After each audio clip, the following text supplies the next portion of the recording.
What happens when one person's world is uprooted by conquest and war? Imagine, for a moment, that you are just a boy. You wake up one morning, and everything you have ever known, everything you have ever loved is gone. Stripped from your home, you are thrust into a foreign land ruled by conquerors wielding absolute authority. They did not just want his labor. They wanted his soul. They took his name, his people, and his freedom. They sought to erase his very history. Yet amidst the ashes of his past, his devotion to God remained untouched. Surrounded by strangers and enemies, he faced dangers that could end his life at any moment. This was a world where every choice carried the promise of both reward and risk. People whispered about him, wondering what set him apart.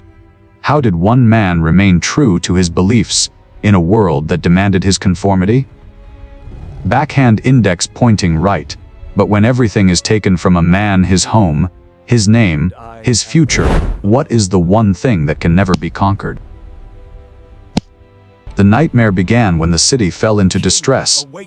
Jerusalem had surrendered to Babylon under King Nebuchadnezzar after a brutal series of sieges.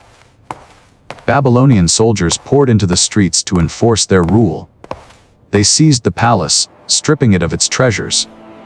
Even the Holy Temple was raided, its sacred vessels carried away as common spoils of war.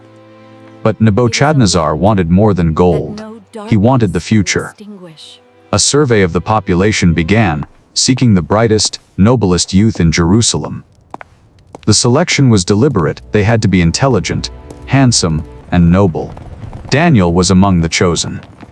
Torn from his home, he was put on the march to Babylon. Alongside him were three of his companions, Hananiah, Mishael, and Azariah. Brought into the Babylonian royal court, they were forced to adapt to its ways and customs. In a final act of cultural erasure, their names were changed to honor foreign gods. Daniel became Belteshazzar. Hananiah became Shadrach. Mishael became Meshach. Azariah became Abednego. Their old identities were stripped away, replaced by labels meant to redefine who they were and who they would serve. Backhand index pointing. Right, if a conqueror can change your name, can he also change your loyalty? Walk in courage, my son. Daniel and his companions faced their first test in the royal court immediately. They were offered the king's rich and tempting food, a diet meant to prepare them for royal service. To many, this was a privilege. To Daniel, it was a compromise. He refused to defile himself. Instead, Daniel proposed a bold challenge to the guard in charge. "Test us for 10 days, he said. "Give us only vegetables to eat and water to drink. Then compare our appearance with the others who eat the royal meals." The guard hesitated but agreed. 10 days passed. When the time was complete, the outcome was plain for all to see. Daniel and his friends appeared healthier and better nourished than all who had eaten the king's food. From that point on, the royal diet was removed from them. They had chosen discipline over indulgence, and it had cost them nothing. Backhand index pointing right. Was this quiet act of discipline merely survival, or the first step toward something far greater?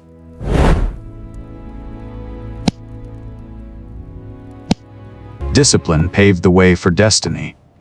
At the end of their training, Daniel and his companions were presented before King Nebuchadnezzar.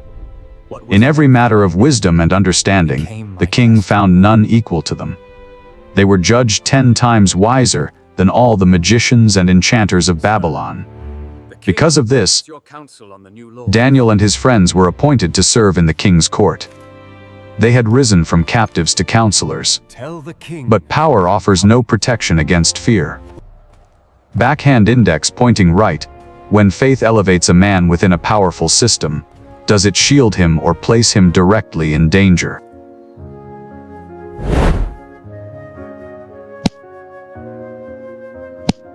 In the second year of his reign, King Nebuchadnezzar was troubled by a dream. Sleep fled from him. His mind churned with images he could not understand. Desperate, He summoned his magicians, enchanters, sorcerers, and astrologers. "Tell me my dream," he demanded, "and its meaning." The stakes were lethal. If you fail, the king warned, you and your families will be cut to pieces. None could answer him. For who can know the mind of a sleeper? Fury overtook the king. He ordered the execution of all the wise men of Babylon. The decree went out. Daniel and his companions were marked for death. Yet when Arioch, the commander of the guard, came to seize him, Daniel did not panic. He asked for time, requesting a chance to interpret the dream. He returned home and shared the crisis with his friends. Together they prayed. That night, God revealed the mystery to Daniel in a dream. When he awoke, understanding filled his mind and praise filled his lips. Backhand index pointing right. When death looms over an entire kingdom, what kind of faith dares to ask for time instead of mercy? There is no pit so deep that his light cannot reach. Daniel was brought before the king. He spoke without fear. "No wise man can reveal this," he said, "but there is a God in heaven who reveals mysteries." He described the dream. A great statue stood before the king. Its head was gold, its chest and arms silver, its belly and thighs bronze, its legs iron, its feet a mixture of iron and clay. Then a rock cut not by human hands struck the statue's feet. The statue shattered. The rock grew into a mountain that filled the entire earth. The interpretation followed. Nebuchadnezzar was the golden head. After him, lesser kingdoms would rise and fall. But God's kingdom would endure forever. The king was overwhelmed. He honored Daniel and elevated him to power. Backhand index pointing right. If empires rise and fall by divine design, what happens when rulers forget who truly holds authority?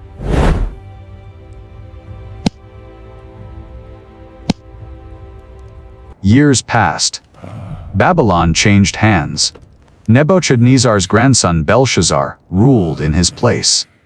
One night, Belteshazzar held a great feast for 1,000 nobles. Drunk with arrogance, he commanded the sacred vessels taken from Jerusalem's temple to be brought in. They drank from them, mocking the God of heaven. Suddenly, fingers appeared. A hand wrote upon the palace wall. The king's face turned pale. His knees knocked together in terror. None of his wise men could read the writing. The queen remembered Daniel. He was summoned. Daniel refused the king's rewards. He spoke judgment instead. Mean, tekel, peers. God had numbered the days of the king's reign. He had been weighed and found wanting. His kingdom would be divided. That very night, Belteshazzar was slain. Backhand index pointing right. If a kingdom can be weighed and found wanting, how quickly can power vanish?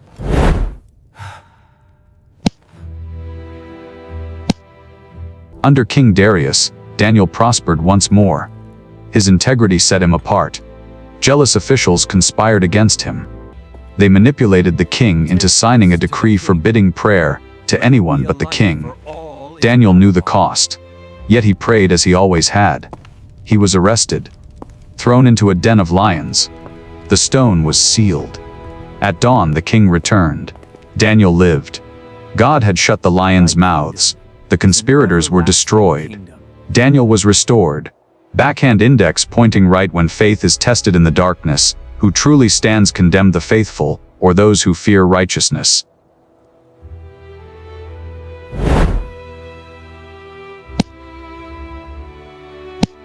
Daniel continued to serve under multiple kings.